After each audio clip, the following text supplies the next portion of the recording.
Yes, okay. This is the problem number 10 based on missing character of NTSE exam. Right. Here, what number should replace the question mark? So here the alphabet and as well as the numbers also given that we have to find the relation. Right. If you observe here, let us take row wise or otherwise column wise. Let me take with the row wise only now.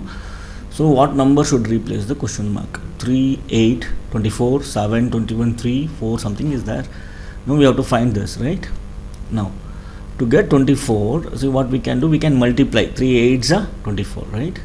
And then here 7 3s are 21. So now this should be 7 4s are or 4 7s are, that is 28 should come here, 28.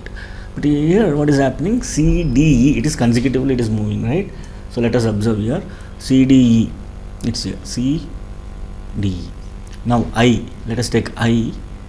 So J is not there, K, right? So then L is not there, M. So now it is D is here, so we have to leave 2, then it should be G.